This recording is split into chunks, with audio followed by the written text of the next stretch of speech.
انتشر مؤخرا مصطلح القرمص، كلمة قرمص بدأت تنتشر واكتر من حد بيسأل عليها ايه هو القرمص ده يا جماعة وبيعمل ايه، اول مرة نسمع عن الكلام ده.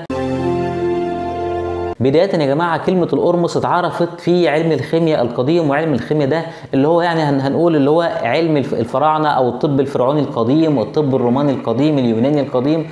كل العلوم القديمة قوي والحضارات العريقة كانت بتستخدم هذه العلوم اللي هو علم الخيمياء. وعلم الخيمياء فيه اسرار كتيرة وحاجات كتيرة قوي.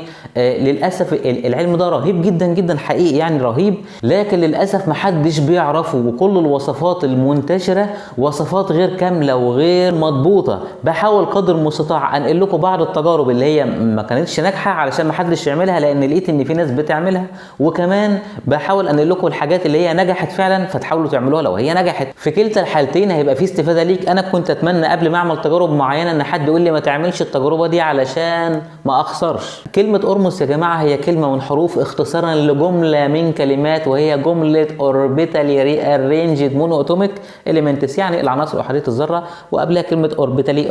اوربيتال دي يا جماعة ده حاجة اسمها الاوربيتال، حاجة كده في الذرة والالكترونات. بكل بساطة هو بيحول العنصر الطبيعي لعنصر بسيط، بمعنى هو عايز يقول لك اختصارا ان العنصر في الشكل الذري بتاعه له خواص مختلفة عن العنصر او المعدن في الشكل الطبيعي. في الشكل الذري بتاعه بيبقى حاجة بسيطة جدا يسهل تشكلها وامتصاصها وفعاليتها وتأثيرها، وبيعمل حاجات معجزة جدا جدا. اختصارا يا جماعة القرمص ده مجموعة من العناصر، بشكل ابسط اي نبات واي معدن اي حاجة في الدنيا، اي جلد حيوان اي حاجة فيها قرمص، لكن بيختلف كميته وجودته من حاجة لحاجة. القرمص ده هنقول ان هو الخلاصة بتاعت الحاجة، روح الحاجة، الحاجة الجميلة الفعالة اللي موجودة في مادة. المادة دي نبات حيوان ايا كان. طب بيعمل ايه بكل بساطة كده؟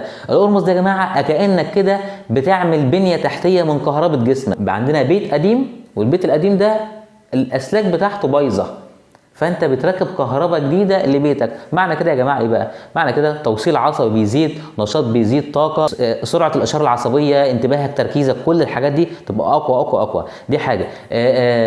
كمان بقى بيشتغل على الطاقه الروحانيه والنورانيه والهاله بتاعتك، الطاقه الحلوه، بيحميك. يعني مثلا زي التمر كده والبلح مثلا فيه قرمص وقرمصه عالي، زي النبي صلى الله عليه وسلم قال اللي بياكل السبع تمرات بتعمل لك طاقه معينه بتحميك مثلا من السحر او العين او الحسد على مدار اليوم اللي انت اكلت فيه 7 تمرات، اللي هو في الحديث من تصبح ب7 تمرات. فالبلح فيه قرمص وقرمص عالي. فتخيلوا بقى حضراتكم لو احنا خدنا روح البلح ده، لو احنا خدنا روح التمر ده والزبد الحاجات اللي فيه بقى اللي هي بتعمل التأثير الفعال، وكمان وصلناها لمرحله نقيه اقوى في الاختراق والامتصاص والتأثير والفعاليه. هنا بقى دور القرمص، انك بتاخد الحاجه القويه او النقيه وكمان بتزيد فعاليتها بعمليات بسيطه بتتم على النبات. وطريقه استخلاص القرمص من اي نبات او اي حاجه بشكل عام، بيجيبوا النبات بيحرقوه حرق شديد جدا، ويبداوا بعد ما يتحرقوا يبقى رماد، يبقى رماد من الاسود للابيض،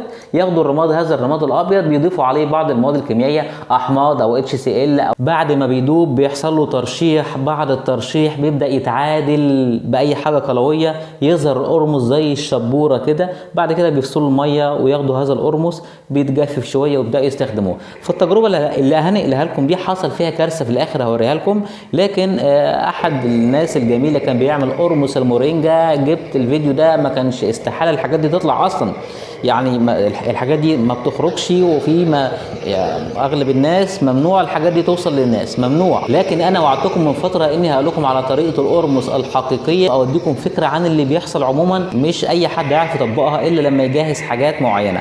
هوريكم النهارده صناعه قرمص المورينجا وازاي عمل، واوريكم الكارثه اللي حصلت في الاخر علشان ما تحصلش معاكم، ما حدش يعملها ويكررها. زي ما انتم شايفين جاب المورينجا وبدا يحرقها الى ان تحولت الى رماد. وهنا يا جماعه بدايه الخطا. اللي يعرف الخطأ فين يقول لي. الاستانلس والألمونيوم اوعى تعملوا فيهم حاجة، بيحصل تفاعلات ممكن تؤدي إلى مشاكل وخيمة وجسيمة. أنا أتوقع أن هذا الانفجار أو هذا التفاعل دي صورة منه، أظن ما لحقوش يصوروا الكارثة، فصوروها في آخرها زي ما انتم شايفين. واضح إن الموضوع كان كبير، وكده المفروض إن هي إيه يعني ما خرجش كده كده باظت منهم. ده المفروض انه كان لسه هيدوب ولسه بقى هيترشح ويبداوا يعادلوه بحاجه قلويه، لسه هيترشح ويتعادل بحاجه قلويه.